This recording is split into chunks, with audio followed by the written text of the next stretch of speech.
So thank you for joining us for What's New in Harken. So this is really all about a series of updates that we've been undertaking on the platform for the last few months, some of which I think are pretty significant for us, and they change the way that we anticipate our clients utilizing the platform for dialogue and conversation with their employees.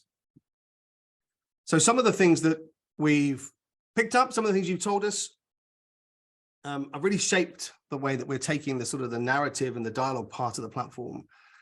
You know, examples here, I find it difficult to speak in public, often need times to reflect before sharing opinions. So I know we've got lots of tools that I can participate in discussions on, and you know, that are asynchronous, but none are anonymous. So we know countless tools available for people inside organizations as we start to understand more about neurodiverse populations, for example, even just out of people who are less able to participate live in discussions, or indeed perhaps lack confidence. You know, we must find new tools inside organizations that are going to help to bring out everybody's voice.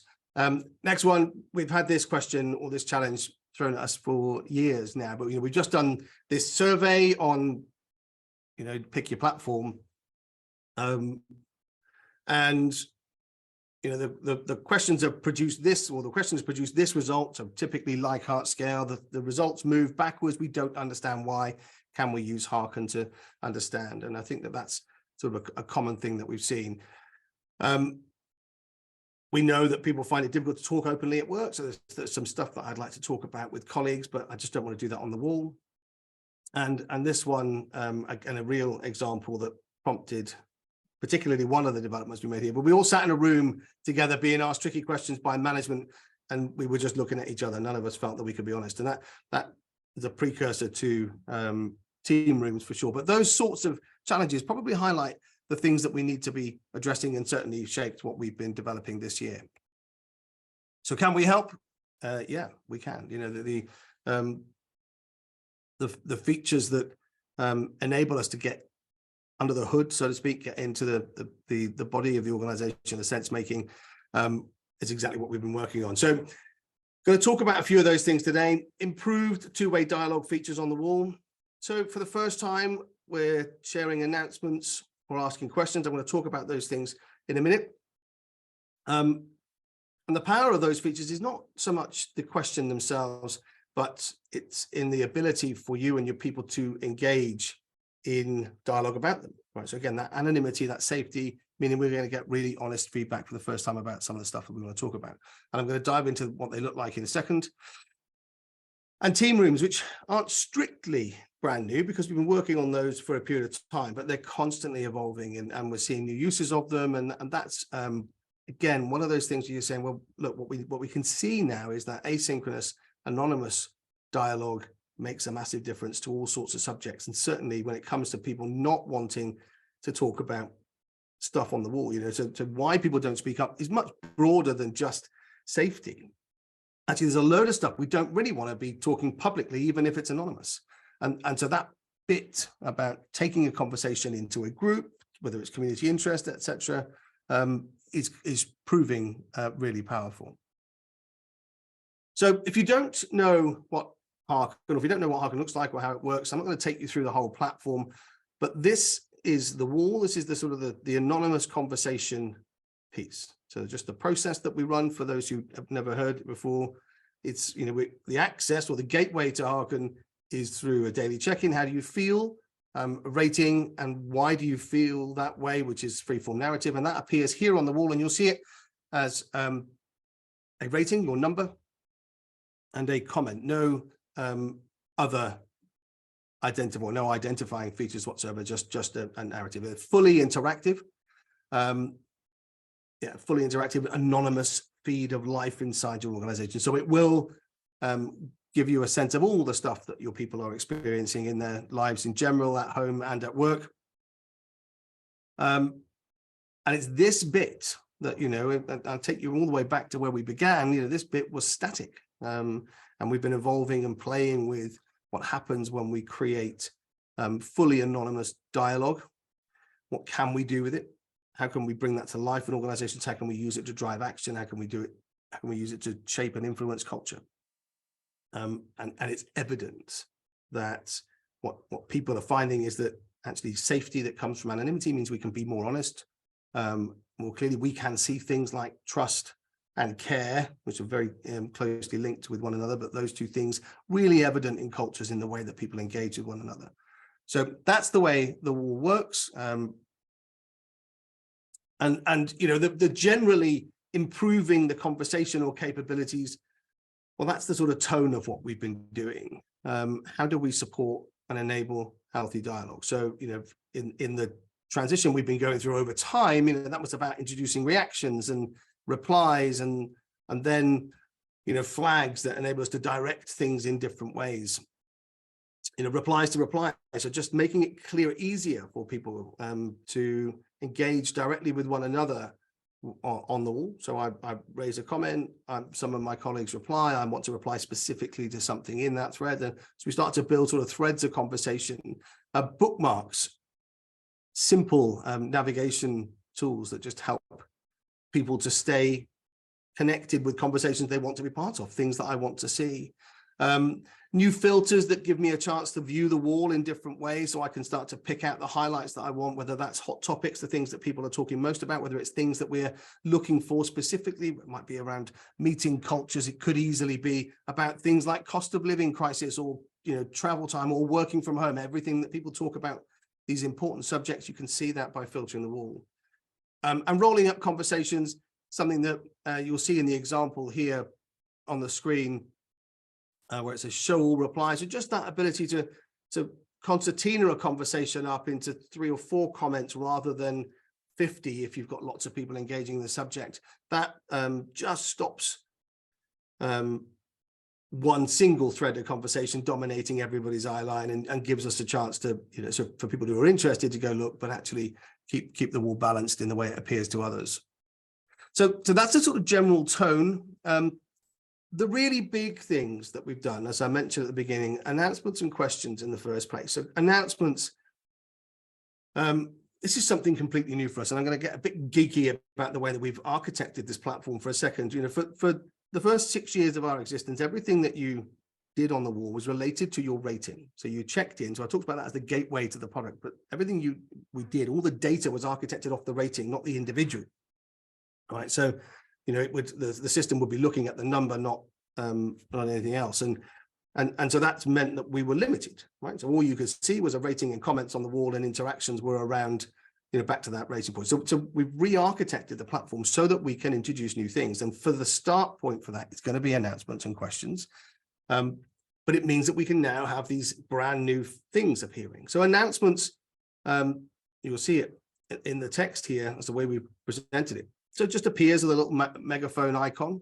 You can change the icon, you can change the color of the way it presents, but that headline introducing our brand new feature, so that would be your announcement. What are you talking about? Better two-way conversation on the wall. That's what we're really looking for here. So it could be a formal organization response to something that's going on. So we know that, you know, one of our clients is preparing a formal organizational response to, you know, AI. What do we want to, how do we want to use or embrace ChatGPT and other such tools in our workplace, right? So here's a place that we can share an announcement. Now, I know you've got countless places that you might share stuff. What is different about Harken than any other tool is that the response you'll get from everybody here is completely anonymous, which means it's going to be honest, which means it's going to be inclusive. So everybody can share their view. Nobody needs to be fair, and it's going to be completely free of unconscious bias, because you don't know who's saying what. So we just get a very natural reaction to what people are sharing.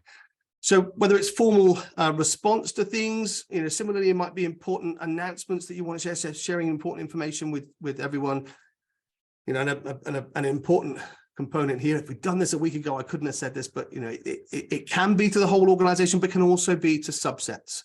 You know, it could be to a project team, it can be to a function, to a division, it could be to a specific population inside your workplace. So that means that they will, you know, you can target communication and get explicit feedback from those people. So this is not, again, I just want to really reiterate and stress the point that, look, you know, there are countless tools you've got in your stack. and we're not saying don't put this on your intranet. We're not saying don't share this via Teams. Actually, we'll be advocating for all of those things. But actually, if you make your communications, your announcements, your outbound communication much less transactional by offering people the opportunity to engage with your communication anonymously and safely, you're going to get a lot more from it. Right? You're going to get a sense of what's going on. And of course, Harken will also give you that real-time sense of mood and motivation that is prompted by the data set. So at that bottom point, in inviting feedback from everyone, I just want to stress that sort of inclusivity thing is crucial here. We know that not everybody is confident to raise their head above the parapet, to raise their voice, to share their views. Not everybody gets to do that in live meetings when we share communication and we invite feedback on it. That just isn't available to everybody. So this is absolutely something that you should be getting into your communication toolkit. The wall open-ended question, so part 2. So very similar in structure. You'll see again how it looks on the wall. So just as a question mark, the narrative. Now this is, I put an example question in here. We asked, so this is something that actually happened. So one of our clients had used a conference-based listening tool or feedback tool to ask everybody, as you came into the room, all hands meeting, what do you need from us right now? And everybody said support. And of course, nobody knows what that meant, right? So that's something different to each of us. And that prompted me to think, well, okay, we could use that as a real example here on the wall. So how can you use open-ended questions like this? What support do you need right now, to give us a real sense of tell us more, right? Let's go a bit deeper into this subject. Similarly, like the example I raised at the beginning when I was sort of framing the sorts of questions that people have asked us, the number of times we've seen questions asked in surveys that come back saying, look, actually, in fact, there's one that always sticks out for me, which is that we asked everybody whether the leadership team was open and honest in their communication, and on a Likert scale, which was basically a strongly agree to strongly disagree, and the number had moved dramatically downwards, and they didn't understand why. And of course, one of the reasons for that is it's a relatively clumsily worded question, because the open and honest are two different things, and and multiple people in a leadership team. So people will always be prone to answering questions like that in a slightly different way. But making it a dialogue and inviting people to share, so look, you told us this is how you feel, that we don't feel we communicate openly or honestly, or some of us do and some of us don't. But rather than go and dig under the bonnet and say, is it me or is it him or is it her? Actually what we can do is say, tell us more. What is it that you're feeling about this subject? And dialogue in this instance, getting people, leadership in the organization to participate in a conversation is incredibly powerful. So again, this gives us an opportunity to just get under the bonnet and dig a bit deeper in an organization to get a sense of what people think. It is remarkable. We've got team rooms. We've got to touch on team rooms. We've got team rooms set up in organizations right now where people are discussing the results of and the responses to survey questions used on other platforms, which I find fascinating. So you create an anonymous conversation in order to understand how everybody answered a particular question, which tells you a great deal about the way that we interpret questions, the way we respond, how we anchor ourselves in sort of perspective. So again, this is a tool that's going to help you get underneath the skin of what people in your organization feel, just like announcements can be targeted at specific populations. So, if you're worried about a population that might be under strain, you've got a lot of pressure in your call center or in a project team, actually targeting an open-ended question for them, what support would you guys need right now? It is then about encouraging that nuance and dialogue to understand more and then provide appropriate support as people need it, because we all want different things, right? Like it says at the bottom here, it's about making it a conversation. Now, team rooms, as I said at the beginning, aren't entirely new, although they didn't look like this when we launched them. Back end of last year was the first version, then we sort of regrouped and change the approach that we're taking to them. And this is a screenshot from that was shared by one of our clients with you. So these are real team rooms in a real environment. So the And I think this is really interesting. So we set up team rooms with the intention of creating anonymous focus group type spaces. So thinking about what I've just described as questions on the wall, well, actually doing, that anonymous bit. So actually it comes from that idea at the beginning. We all sat around the table being asked difficult questions by management and nobody wanted to be honest. So, we know that sort of secondary action after most surveys is, of course, to try and get under the skin of it by going and asking people a bit more information, and then you remove the anonymity by getting them in a room, and then we lose all the safety. So we created team rooms with that kind of thing in mind. So can we explore specific questions, topics? So rather than doing a survey about how we feel about diversity in our organization, perhaps we could have a dialogue about it. We can have a group conversation. What's really interesting, though, as you'll see here, is they've started to emerge as community interest groups. So the three here, neurodiversity, a safe space to chat, the top one. So talking about neurodiversity can be a challenge, particularly in the workplace. This is a safe and anonymous space to share, ask questions, seek support, and vent, hoping to start conversations, offer support, and share best practices. So that's brilliant, and that's just recently been opened, and a place for people to come and talk about particular things, asynchronous as they are, so people can come along and join in when they want. You'll see on the left-hand side, it just says enter. So that this is a list, and these appear like a directory. So they're inviting people to join in. You can see all the different conversations. This is just 3 of them, but all the different threads of conversations, all the different rooms available, which means that we can invite everybody to participate. If it was to be for a specific team, then you can put a sort of request to join on them, but the default position on the way team rooms are architected is to ensure that they are inclusive and available to everybody. Men's health, another really positive one. Would you like to chat in a safe space? So traditionally men don't really talk about their emotions. So these aren't our words, by the way. This is a client, a team doing stuff for themselves, and I've hidden the brand and I've hidden the individual users who set them up, but it's a safe and anonymous space to share, ask questions, seek support, and an opportunity to safely sound off. So I think they're really interesting, sort of healthy environments to embrace that sort of where we might go and talk about stuff that we don't want to talk about in public.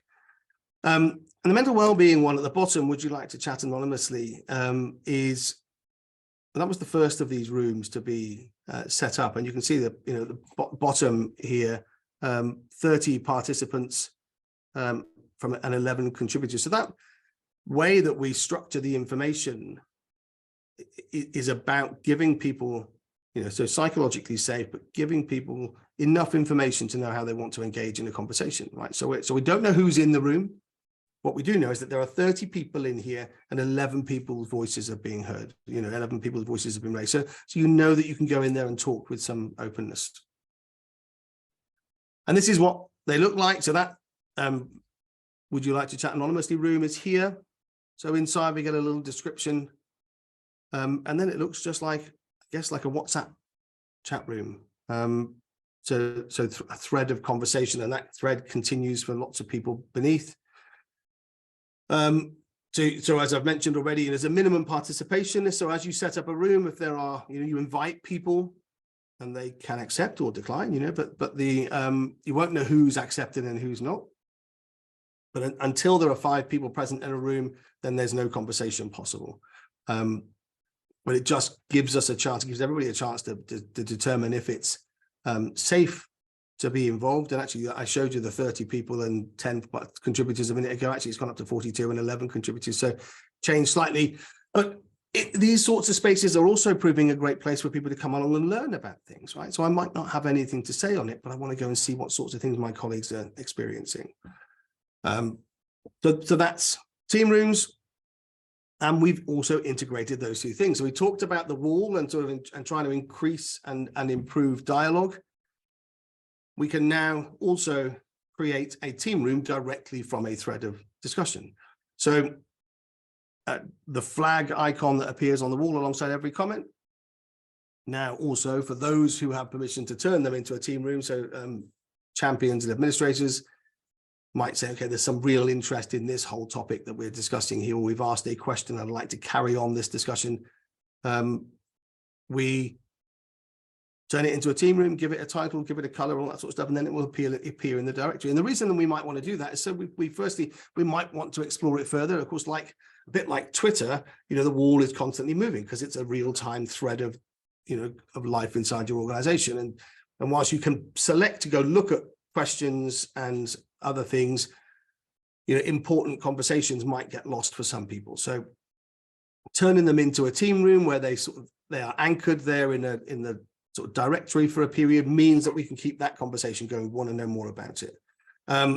Also, particularly sensitive subjects, as I've said before, and the emphasis of those sort of community interest groups that we've already shared would suggest that there are lots of topics and lots of people who don't like talking openly about certain things on the wall. And so that more sensitive subjects might be worthwhile taking a longer term sort of view on it. And then people who have experience of particular issues. There was a very interesting conversation some time ago about menopause and women who were both menopausal and perimenopausal.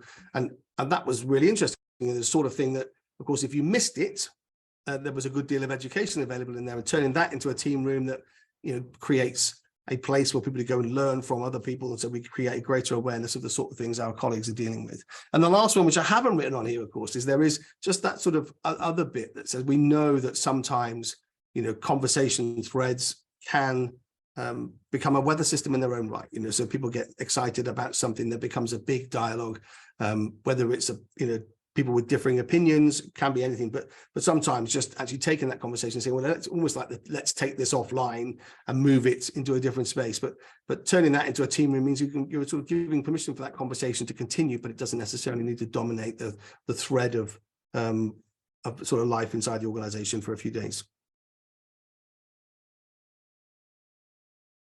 And the reason, I guess, for all of this stuff, I'm going to just sort of wrap up. So that's all the big changes. Last week we saw Gallup's State of the Global Workplace report tell us once again that people are not engaged at work. 77% of people worldwide are not engaged. So 23% of the global workforce is engaged at work. That number is 90% in the UK, i.e. 10% of people are engaged at work, which is a shocking figure. And what people are seemingly saying is that they are less engaged, they are more stressed, they're increasingly angry at work. And what they're saying is they want better engagement and culture. And for lots of people, they're saying, okay, well, what does that actually mean? Well, people are feeling increasingly disconnected from their colleagues and from their employer, right? That's the point. So this sort of atomization of culture that's occurred as a result of COVID and the effects of prolonged working from home and hybrid, there's lots of positives, but we know there are some longer term impacts on the way that teams function together. And the answer to that, of course, is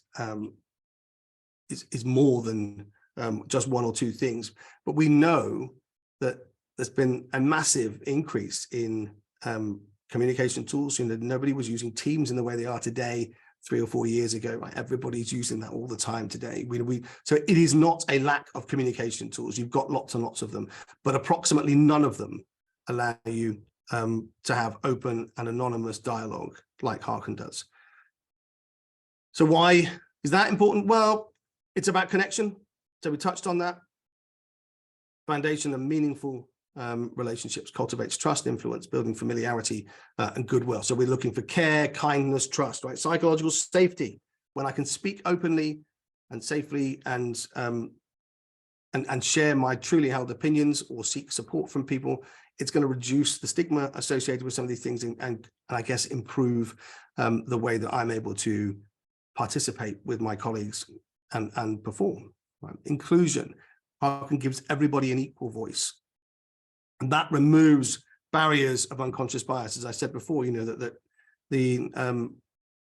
we all know well enough now that not only is it difficult for some people to speak up, but for other people, if they raise their voices, nobody's going to listen anyway, right? And so you remove that thing by removing identity. It creates a different way of engaging people in dialogue at work. Voice, unfiltered, real-time feedback from employees.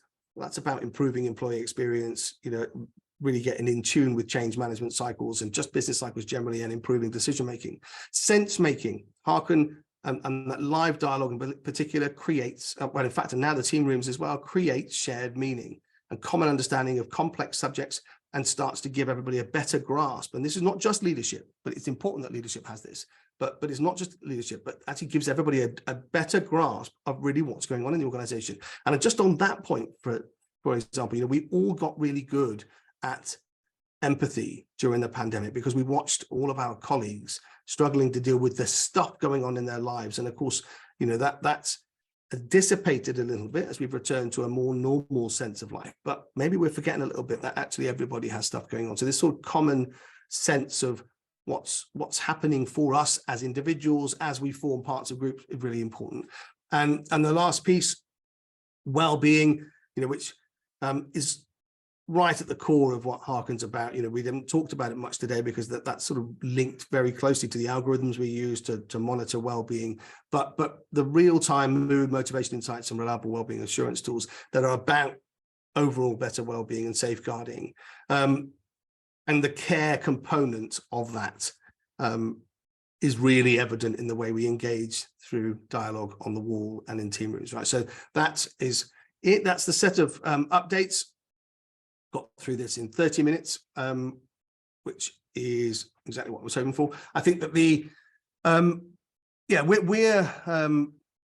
I think really excited about the changes that this brings for us, because if nothing else, I think we're starting to create the conditions where we are going to increase our ability to understand, I guess, the nuance of some of these complex topics, right? We've been, I go back to that Gallup thing, like this is not news. They've been reporting the same thing now for decades, right? And that means it's time to do something a bit different. We know it's really, really difficult. Right, so there's nothing about this that says we know the answer is easy. It's quite the opposite. We know this is hard stuff, but what we must do is start by embracing the things that we need, which is employee voice, focusing on connection and belonging and inclusion and sense making, like all the things we talked about. So that is it. All right, let's stop recording if we can.